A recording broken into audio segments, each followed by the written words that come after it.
بسم اللہ الرحمن الرحیم۔ السلام علیکم ناظرین اکرام، 28 تاریخ ہے اور ہفتے کا دن ہے۔ موضوع D G I S P R جناب جنرل احمد شریف صاحب کی پریس کانفرنس کرتے ہوئے میں دیانتداری سے کہتا ہوں کہ وہ مجھے کسی فوجی شعبے کے سربراہ نہیں لگے، کسی سیاسی پارٹی کہ سیکریٹری جنرل یا سیکریٹری اطلاعات لگے۔ انہوں نے جو کچھ کہا اس میں پہلے میں یہ عرض کرتا چلوں کہ چونکہ نواز شریف، شہباز شریف، اس کے خاندان، قومی بیماری آصف زرداری اور اس کے خاندان اور ان کے حواریوں کے پاس اب کچھ کہنے کے لیے نہیں رہ گیا۔ عمران خان کے بالمقابل ان کے پاس کوئی بیانیہ نہیں۔ اب یہ ذمہ داری بھی فوج نے اٹھا لی ہے۔ میں پہلے بھی کہہ چکا ہوں کہ میری فوج کو کچھ طالع آزماؤں نے، اقتدار اور قوت کی حرص میں مبتلا مریضوں نے فوج نہیں رہنے دیا، بلکہ اسے ایک ملیٹنٹ پولیٹیکل پارٹی بنا کر رکھ دیا ہے۔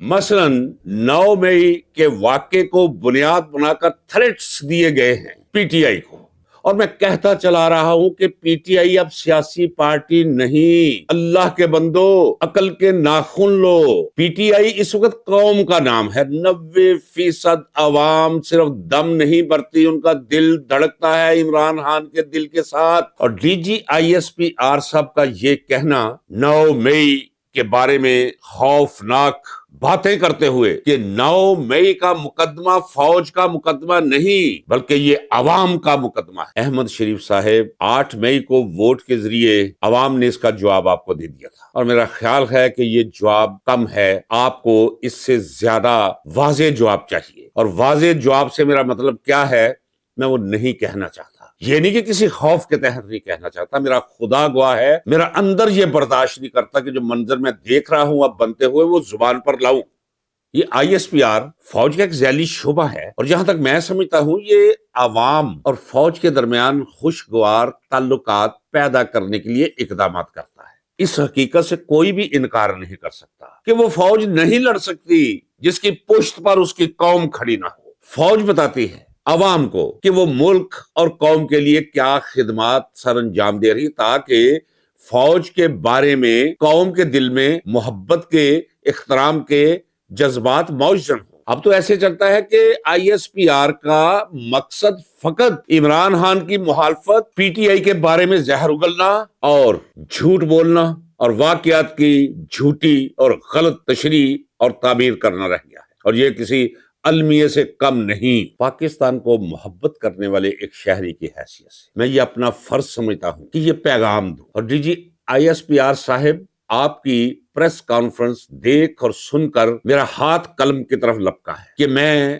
فوج کے سربراہ کو چٹھی لکھوں کہ خدا کے لیے یا تو آئی ایس پی آر کو ختم کر دیجئے یا یہ کام نہ لے جس کام پہ لگا دیا گیا ہے آئی ایس پی آر کو۔ آپ کیا سمجھتے ہیں کہ اس طرح لوگ آپ کی باتوں پہ یقین کر لیں گے؟ میں دیانتداری سے کہتا ہوں کہ فرض کریں کسی معاملے میں آپ سچ بھی ہوں، 100% سچے ہوں، آپ D G I S P R کے ذریعے وہ سچ لوگوں تک پہنچائے، لوگ اسے بھی سچ تسلیم نہیں کریں گے، لوگ اس کی تہ میں جھوٹ اور فریب تلاش کریں گے، تو کیا پلے رہ گیا اس ادارے کے؟ اور میں ریکویسٹ کرنے جا رہا ہوں، بلکہ مشورہ دینے جا رہا ہوں کہ یہ D G I S P R صاحب کو گھر رکھا کریں، انہیں کسی اور کام لگائیں، انہیں بندوق پکڑائیں اور سرحدوں پہ بیچیں، کوئی پروڈکٹیو کام ان سے لیں۔ ان سے آپ وہ کام لے رہے ہیں جس سے قوم فوج سے مزید دور ہو رہی ہے۔ میں نے لوگوں کو کہتے سنا ہے، یہ تو جنگل میں آگ کی طرح یہ پھیلتی ہے یہ کہانی کہ D G I S P R صاحب آئے کیوں، ان کا مقصد کیا تھا؟ تو لوگ کہہ رہے ہیں کہ جناب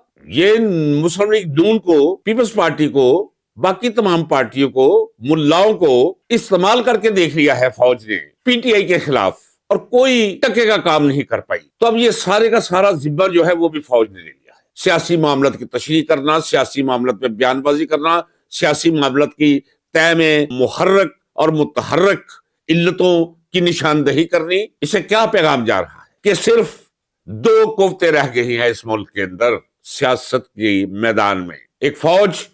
یہ وہ پیغام ہے جو میں باہر سے لے کر آپ کو دے رہا ہوں۔ لوگ کہتے ہیں، بچے کہتے ہیں، بوڑھے کہتے ہیں، جو اسکولوں میں نہیں پڑھے وہ بزرگ کہتے ہیں، جنہیں آپ ان پڑھ کہتے ہیں۔ یہ دنیا خود ایک بہت بڑی یونیورسٹی، وقت سکھاتا ہے، وقت نے سکھا دیا ہے شعور بلند کر دیا ہے، یہ کہنا شروع کر دیا ہے لوگوں نے کہ تمام سیاسی جماعتیں بالمقابل پی ٹی آئی زیرو ہو گئی ہیں، اب ایک ہی پارٹی رہ گئی ہے، وہ ہے فوج پارٹی، اور فوج نے بھی بغیر کسی پردے کے یہ ذمہ اپنے کاندھوں پہ لے لیا ہے۔ سیاست بھی کرنا، اور سیاست بھی اسلحہ کے زور پہ کرنا، طاقت کے زور پہ کرنا، وحشت اور دہشت کے زور پہ کرنا۔ تو ذرا غور کیجئے، یہ الفاظ کہتے ہوئے مجھے خوشی نہیں ہو رہی، مجھے اللہ کے سوا کسی کا ڈر خوف نہیں ہے۔ بات کو گھما کے ملفوف کر کے زبان سے نکالنا یہ بھی مجھے نہیں آتا، چاہوں بھی تو نہیں کر سکتا۔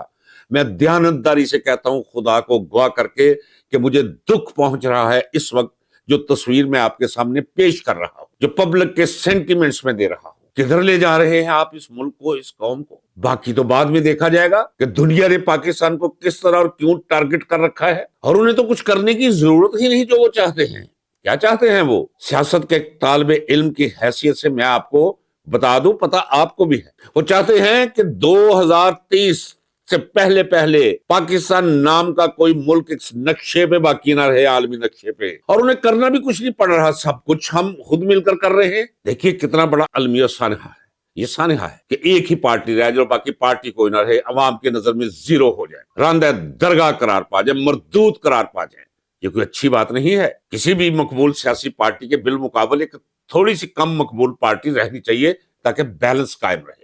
سب کی مقبولیت زیرو بھی شرماتا ہے، زیرو بھی تلاش کر رہا ہے کہ پارٹیاں کدھر گئی، ہے ہی نہیں، صفائے ہستی سے مٹ گئی ہیں، اگر ہیں بھی تو لوگوں کے ذہنوں میں ایک لعنت اور کرس بن کر رہ چکی۔ ان کی مقبولیت کا یہ عالم ہے۔ تو ذرا سن لیجئے، انتہائی ٹھنڈے دل سے، انتہائی سچ پر مبنی تصویر آپ کے سامنے پیش کر رہا ہوں۔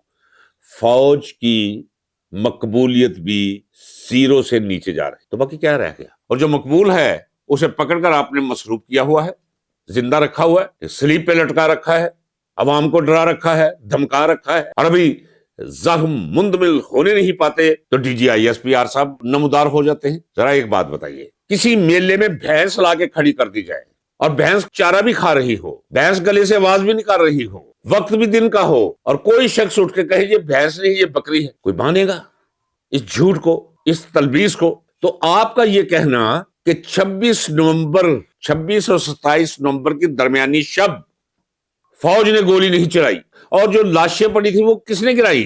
وہ جو ہسپتالوں میں لوگ کرا رہے تھے اور اپنے خون سے دیواروں پہ 804 لکھ رہے تھے، وہ کون تھے؟ وہ کس نے گرائے تھے؟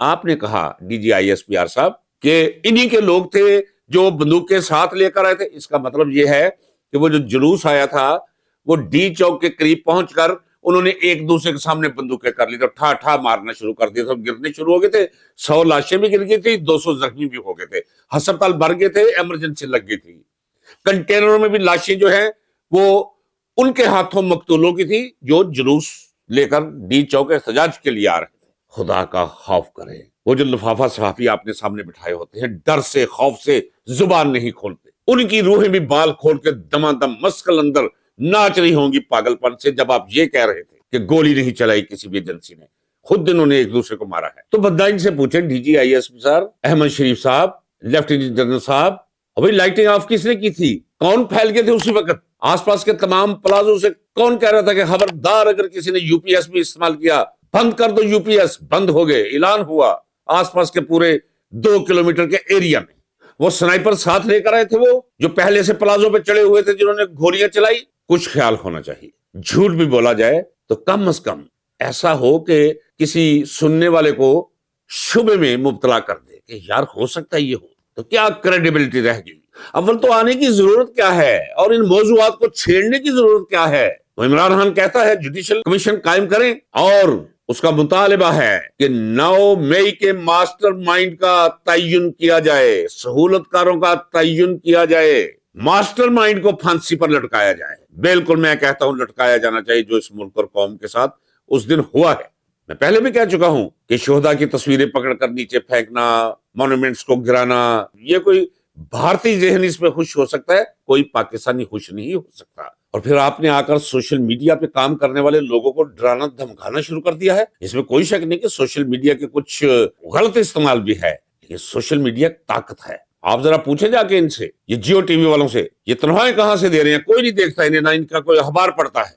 انہیں زندہ رکھنے کے لیے یہ مریم نواز ہی کافی ہے، یہ بی بی سرجری روزانہ فرسٹ پیج پہ اشتہار، یہ چلی مار دی ہے جی، یہ پٹواری کے ساتھ مل رہی ہے جی، یہ جناب کسی دکاندار کے ساتھ مل رہی ہے جی، یہ چین گئی ہے جی، وہاں کسی تھرڈ کلاس کوئی کسی ویپاری سے مل رہی ہے. تو یہ اربوں روپیہ دیا جا رہا ہے ان ٹی وی چینلز کو زندہ رکھنے کے لیے. لوگ خبر سوشل میڈیا سے لیتے ہیں اور لوگوں کا شعور اتنا پختہ ہو چکا ہے کہ ذرا انہیں کوئی خبر دے وہ نکل جاتے ہیں، دیکھتے نہیں ہیں دوبارہ وہ چینل یا وہ ولاگ نہیں دیکھتے جہاں انہیں پتا ہو کہ ان کے دماغ اور ان کی عقل کے ساتھ کوئی کھیلنے کی کوشش کر رہا ہے. اتنا سینسٹیو شعور ہے لوگوں کا. تو ایسے کام نہیں چلے گا کہ کوئی رپورٹنگ کرنے کے لیے ہسپتال میں جا کر پتہ کرنے کے لیے گیا ہے کہ کتنے لوگ مرے ہیں کتنے زخمی ہیں، اسے پکڑا اٹھا لیا جب افین نکلی ہے.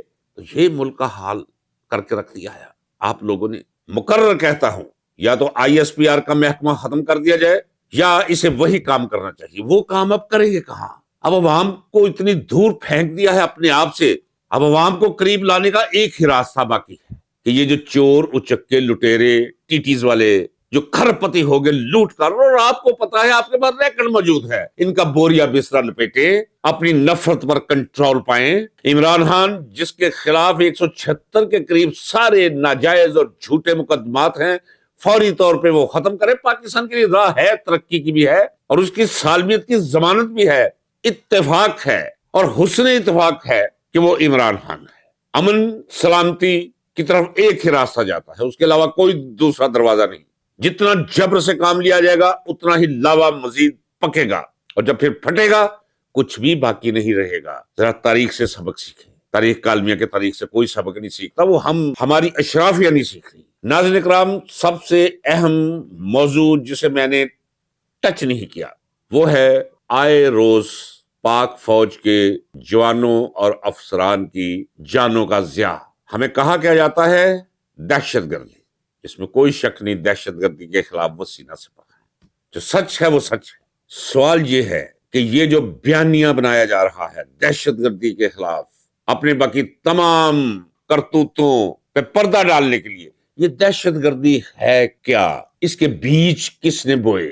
یہ فصل ابھی تک پیدا ہونے سے رک کیوں نہیں رہی؟ آج ہی اس میں ایک ولاگ کر رہا ہوں. ناظرین اکرام، آپ سے میری گزارش ہے کہ اس ملک میں جس کے آپ باسی ہیں یہ سب کیوں ہو رہا ہے اور اس کا نتیجہ کیا نکلے گا. میرا پاک افغان ایشو پہ اگلا ولاگ ضرور دیکھیے گا تاکہ آپ کو پتا چل سکے کہ یہ دہشت گردی کہاں سے آئی، کون لایا اس ملک میں اور ختم کیوں نہیں ہو رہی. اجازت دیجیے ناظرین اکرام، ملتے ہیں اگلے ولاگ میں. اور آپ سے میری درخواست ہے کہ میرے ولاگ لائک کریں، اپنے کومنٹس دیا کریں تاکہ میری آواز دور دور تک پہنچ سکے. اجازت دیجیے.